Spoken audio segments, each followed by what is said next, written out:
saya ikut komalnya Bang Suma itu udah beberapa kali sih Kak. Maksud saya nggak suka banget dengan cara dia menghina Kristen. Kayak sopan santunnya itu nggak ada gitu loh sama sekali. Dan kedua dia itu bertanya ke saya seperti ini Kak Bang Suma. Istilah bintang timur itu terus yang dia tanyain ke saya. Karena gini Kak, di bintang timur itu kan muncul ya beberapa kali kata-kata bintang timur tuh di Alkitab. Itu ada di Wahyu, ada di Yesaya, Di Petrus juga ada. iya. Nah, Bang Suma itu nanya ke saya karena bintang timur itu dulu katanya arti bintang timur itu adalah Lucifer. Tapi kan saya juga nggak punya bukti ya Kak kalau bintang timur tuh bukan Lucifer. Karena saya sempat Google nih bintang timur tuh artinya Lucifer. Mungkin Kak Agatha bisa nggak bantu jawab? Ada.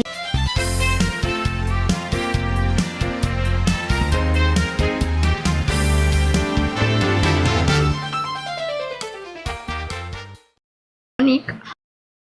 Oh. Nah, ini di dalam Matius 22 ayat 30 juga dikatakan ya.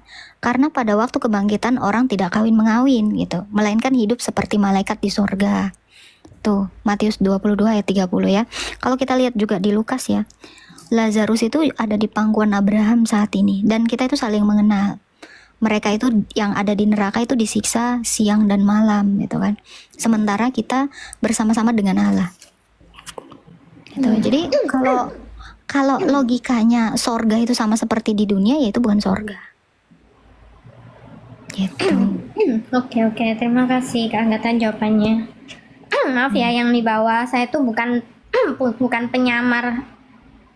Saya 100% dari lahir Kristen, bahkan keluarga saya membangun gereja itu dari awal. Bahkan tante om saya adalah pendeta. Jadi saya bukan Islam. Gak apa-apa yang typing di bawah itu nggak usah ditanggapin. Gitu. Iya, kebetulan saya ikut komalnya Bang Suma itu udah beberapa kali sih Kak. Maksud saya nggak suka banget dengan cara dia menghina Kristen. Kayak sopan santunnya itu nggak ada gitu loh sama sekali. Dan kedua dia itu bertanya ke saya seperti ini Kak Bang Suma. Istilah bintang timur itu terus yang dia tanyain ke saya. Karena gini Kak, di bintang timur itu kan muncul ya beberapa kali kata-kata bintang timur tuh di Alkitab. Itu ada di Wahyu, ada di Yesaya, Di Petrus juga ada. iya. Nah, Bang Suma itu nanya ke saya karena bintang timur itu dulu katanya arti bintang timur itu adalah Lucifer. Tapi kan saya juga nggak punya bukti ya Kak kalau bintang timur tuh bukan Lucifer. Karena saya sempat Google nih bintang timur tuh artinya Lucifer. Mungkin Kak Agatha bisa nggak bantu jawab? Ada. Yesaya 12 ayat 14 itu Lucifer, memang Lucifer. Malaikat itu memang namanya Lucifer. Itu udah saya bikin kok, saya posting kok di Agatha Palermo 3 ini itu ya. Yang satu itu adalah Lucifer yang penyandang terang, yang satu adalah bintang yang gilang gemilang gitu. Jadi Astare Olampres itu adalah bintang yang bintang fajar atau Lucifer yang gilang gemilang, itu yang di Wahyu. Tetapi kalau yang di Yesaya 12 ayat 14 itu adalah bentar ya ini ya. Yesaya Mbak, coba. Ada kok, itu ada datanya. Itu kalian lihat aja. Saya bikin kok, saya bantu untuk kalian itu yang naik itu ya. Ya. Itu di mana ya? Itu Eosforas ya, yang dikatakan di dalam Wahyu 14 ayat 12 itu, wah engkau sudah jatuh hai bintang timur putra fajar, ini Lucifer. Itu teks aslinya Eosforas gitu. Itu malaikat penyandang terang, berbeda dengan bintang yang sesungguhnya yang ada di Wahyu. Contoh ya, namanya memang sama-sama Lucifer. Contoh gini, ada namanya Muhammad yang memperkosa di Bangkalan, ada Muhammad yang adalah nabi gitu. Apa saya bilang nabi itu adalah pemerkosa yang di Bangkalan? Nama boleh sama, tetapi kan berbeda. Ya, kalau Lucifer yang di Yesaya betul, tetapi itu adalah nama malaikat. Kalau Mbak juga mau tahu ya, Mbak boleh cek ya. Ada jana suci yang namanya juga Lucifer. Gitu. Lucifer itu artinya bagus, ya bintang terang, bintang timur.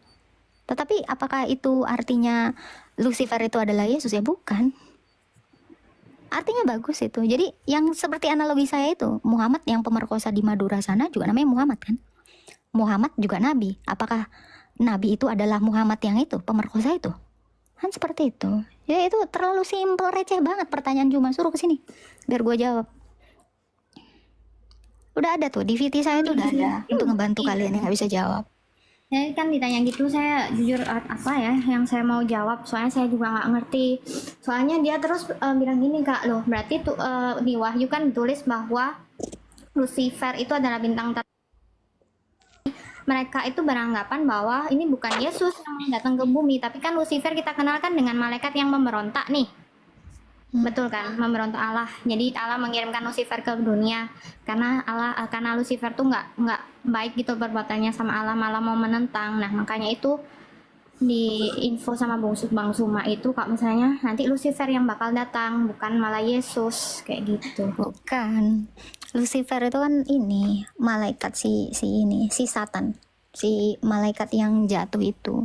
Itu kan kalau kita lihat nih kan dikatakan ya, ke dunia orang mati sudah diturunkan kemegahanmu, dan bunyi gambus-gambusmu, ulat-ulat menjadi alas tidurmu, dan belatung menjadi selimutmu. Nah ini Lucifer ini ayat 11-nya, dia itu adalah malaikat puji-pujian. Apakah Yesus ini seorang malaikat puji-pujian? Bukan, ini konteksnya jadi baca nih ya. Dikatakannya, aku hendak naik ke langit, aku hendak mendirikan tahtaku melampaui bintang-bintang Allah. Ini malaikat ya, bintang-bintang. Loh, sementara Yesus itu adalah Allah gitu loh. Aku hendak naik melampaui ketinggian awan-awan. Nyatanya ke dunia orang mati engkau diturunkan ke jurang maut. Nah, orang-orang yang melihat engkau akan memperhatikan, mengamati engkau, katanya, inikah yang telah membuat bumi gemetar dan kerajaan-kerajaan berguncang. Nah, itu kalau kamu baca di situ, itu adalah merujuk kepada Lucifer, si Satan yang malaikat yang jatuh itu. Berbeda dengan Kristus. Itu. Iya. Ya jangan percaya sama satpam. Satpam itu nggak tahu apa-apa. Iya loh, dia kayak gimana ya kak, saya terus banyak kan yang dari Kristen tuh jadi mualaf karena debat-debatnya dia itu nantangin debat pendeta-pendeta kayak gitu. Nggak ada, itu bohong dia itu. Yang mualaf itu orang Islam juga dibayar. Nggak ada orang Kristen itu percaya gitu. Bohong gitu. Tapi pasangan saya udah ke Muslim kak, dan betul loh dibayar 700.000, saya sampai kaget.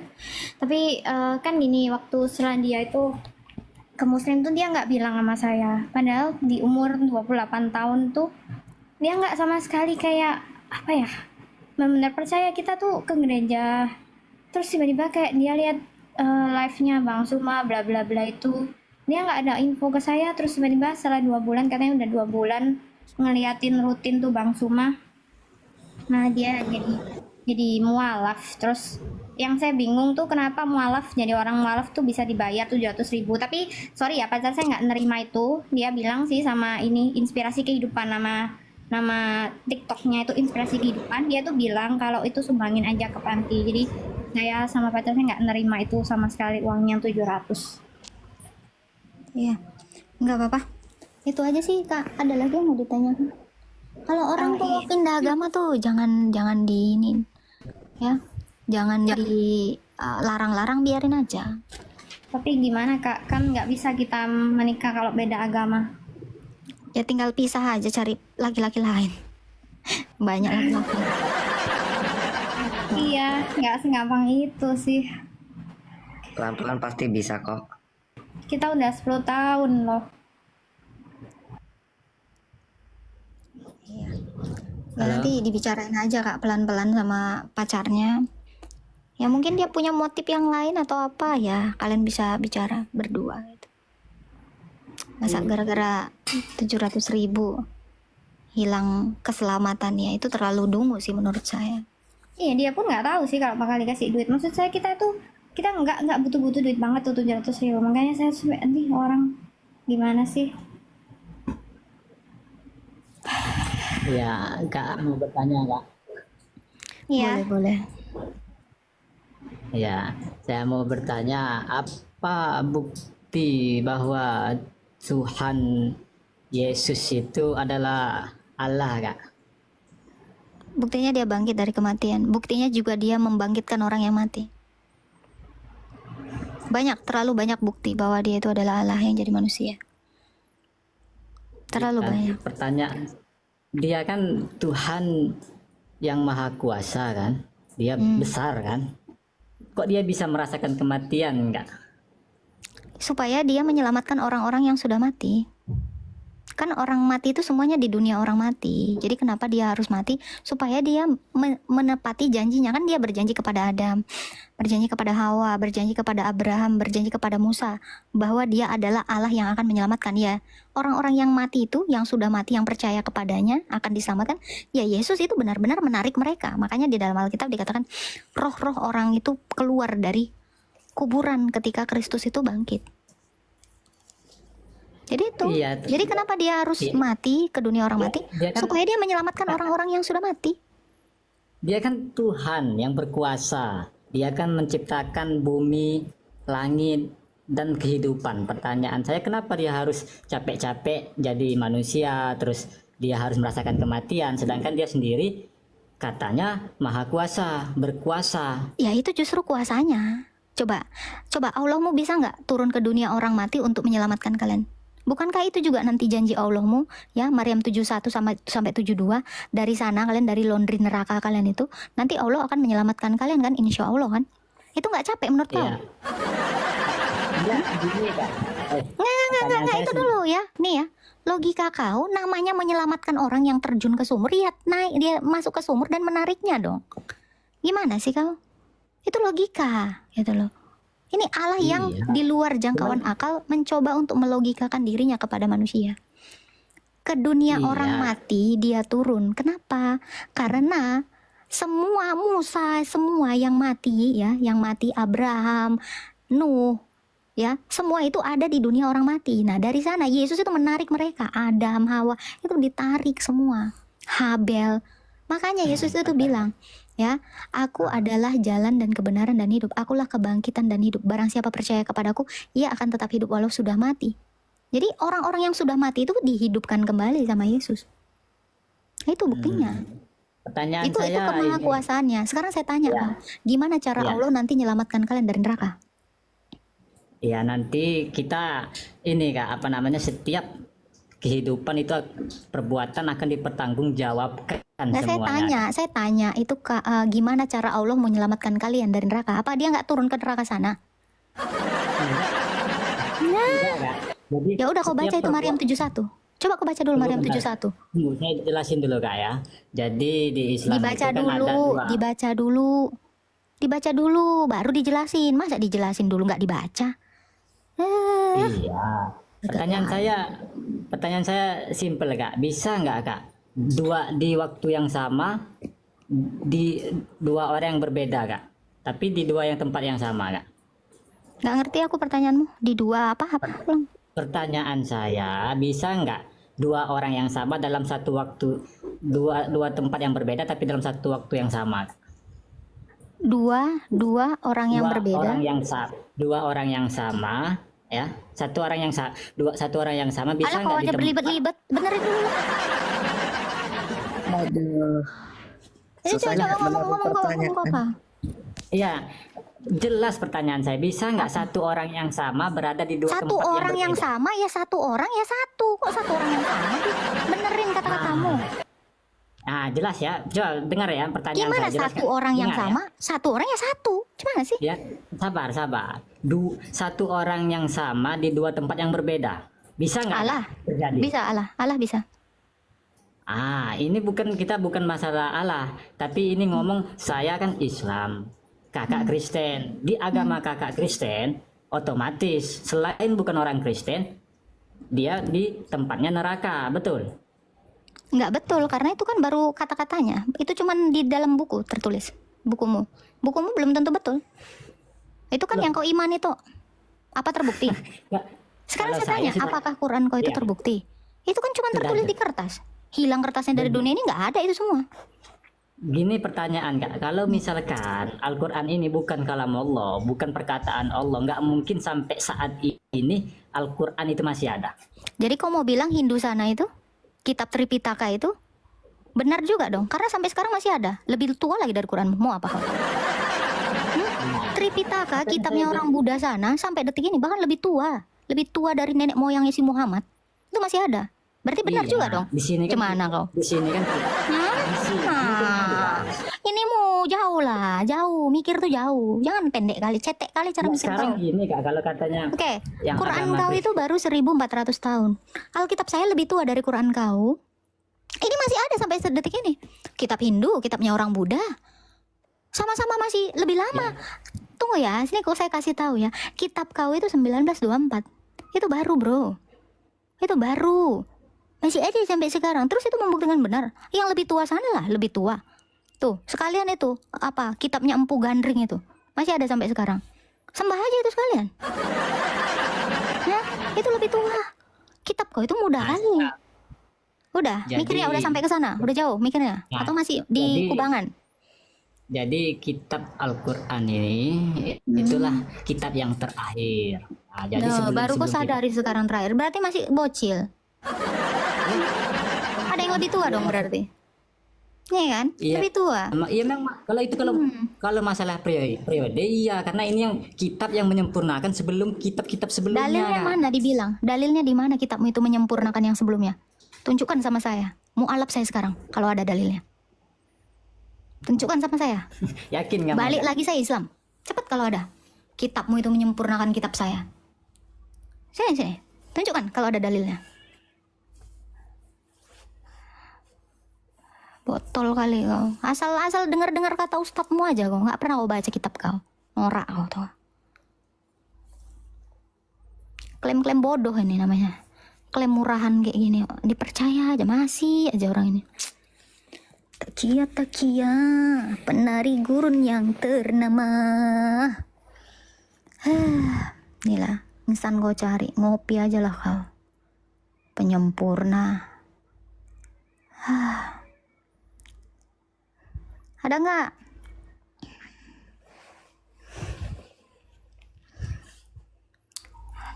Jangan lama-lama bang, nanti si kakak yang tadi udah turun dia. Kepental kalau lama-lama ini. Iya udah turun. Aduh. Ayolah, 86. Udah sinyal BPJS. Cobalah bang, kali-kali ustadz mulai bawa sini bang. Aku gemes sekali kalau ngobrol sama kalian ini kayak norak kali lah. Astaga, ya sudah jelas. Gini aja, kamu gak usah ngomong dengan Ustadz Mana aku, dalilnya? Kak. Cuman Udah. coba- Mana dalilnya? Mana dalilnya? Kita mau menyempurnakan kitab sebelumnya. Iya coba di surat Al-Maidah Kak. Ya kau baca. Ayat. Bener nggak menyempurnakan kitab sebelumnya? Kirain. Sekali aku ngomong sama orang kayak gini nih. Orang. Come check this.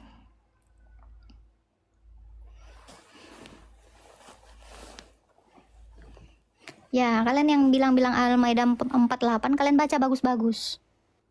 Baca aja, baca. Baca Ya, coba bagus-bagus. Kak yang tadi. Apa? Sinyalmu pun nggak jelas Ya, deh. Al-Maidah itu. Nggak jelas sinyalmu. Jelas. Wairul, bener nggak sih? Ini suaraku jelas kan? Jelas banget malah. Nah, gimana? Apa? 86? Coba. Ya. Kau baca aja bagus-bagus. Sekarang jelas nggak suara saya jelas nggak Kak? Terputus-putus deh. Nah. Iya, saya nih di kebun Kak, makanya terputus-putus. Ya, baca Al-Maidah 86. Al-Maidah berapa tadi? 48 tadi. Coba. Sinyal walaupun BPJS deh.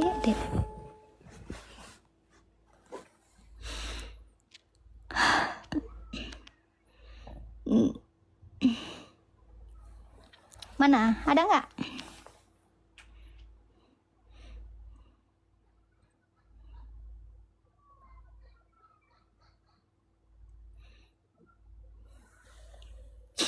Aduh, sinyalnya nyangkut di cangkok apa loh? Iya. Kayaknya coba kakak yang baca Kak. Kau Kalau aja saya lah. sinyalnya yang jelek. Ya, kau aja lah. Kau sendiri yang mengatakan kitabmu menyempurnakan kitab sebelumnya. Baca bagus-bagus Iya. dalilnya. Iya itu sudah jelas Kak. Sekarang Nggak gini ada pertanyaan dalilnya saya. masalahnya, Dek. Dalilnya itu nggak pernah ada, Dek. Ya, kok baca aja Ya dulu. sudah. Nah, sekarang gini. Asal dari mana Tuhan Kakak itu, Yesus itu? Coba jelaskan kepada saya Kak. Itu dari tadi udah saya jawab. Dia tidak berawal, tidak berakhir. Sebelum Loh. segala sesuatu ada, dia itu telah ada. Kenapa ada kisah dia tragedi dengan Bunda Maryam? Why? Itu kan kemanusiaannya. Kan tadi udah kau bilang kan, kenapa untuk apa Coba- dia datang ke coba jelaskan. dunia? Kok coba dijelaskan, dari tadi udah dijelaskan. Dia datang ke dunia. Kenapa dia datang ke dunia menjadi manusia? Dia yang sebelumnya Allah datang ke dunia. Kalau dikatakan dia datang ke dunia, sebelumnya dia di mana? Di sorga. Siapa yang di sorga? Ya Allah. Coba jelaskan. Udah dijelaskan dari tadi. Enggak nyampe-nyampe kepalamu. Wong dia Allah kok. Iya, dia Allah yang datang. Jadi dia proses dari kelahiran Kak ya? Lahir ya dari Bunda Kemanusiaan. Maryam. Kemanusiaannya. Kalau dia yang dalam kodrat ilahinya, dia itu ada sebelum segala abad. Jadi dia itu hanya sekedar kodrat ilahinya dia lahir dari Maryam tadi Kak.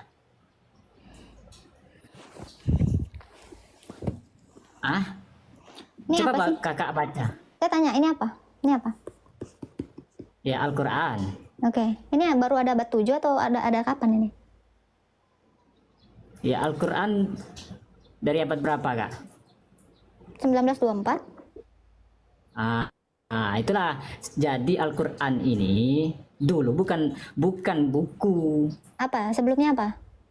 Nah, jadi dulu itu Kak, sebelum itu Allah itu menurunkan kalam Allah lewat diwahyukan ke Nabi Oke, Muhammad. saya tanya, kalamullah itu apa? Makhluk. Kalam Allah itu ialah perkataan Allah Kak. Oke, perkataan Allah itu baru ada abad 7 atau ada abad kapan? Nah, abad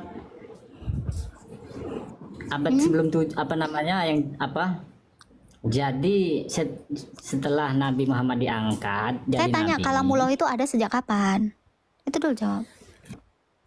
Nah, jadi kalam Allah itu sejak Sejak 1928. Sejak sekolah. Sejak di dalam goa. Sejak dia dicekik. Sejak kapan? Sejak on. Aduh, lucu-lucu kali yang typing inilah. Jangan gitulah kalian, woi. Menjadi keheranan buat saya kenapa umat Islam tidak pernah berhenti, bahkan tidak pernah kapok untuk bertanya serta masuk ke roomnya Kak Agatha dan membawa ayat-ayat yang menurut mereka bisa diartikan dengan apa yang mereka mau. Nah, ternyata ketika mereka masuk ke room Kak Agatha, mereka sadar bahwa apa yang mereka pikirkan ternyata tidak seperti itu jawabannya. Kak Agatha menjawab dengan lugas, gamblang, cadas, pedas, dan bisa dikatakan membuat para penanya ini akan sakit hati. Namun apa boleh buat? Karena bukan hanya satu, tapi mungkin sudah jutaan orang yang bertanya dengan pertanyaan-pertanyaan yang bisa dikatakan sama.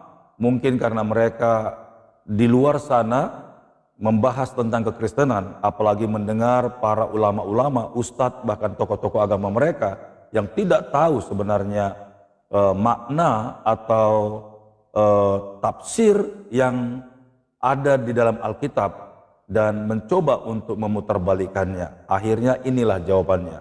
Kak Agatha harus berkata keras dan hampir-hampir Kak Agatha tidak terganggu sedikit pun dan merasa bahwa orang itu akan sakit hati mendengar perkataan.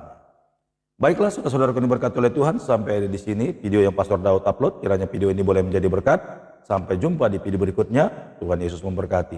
Shalom.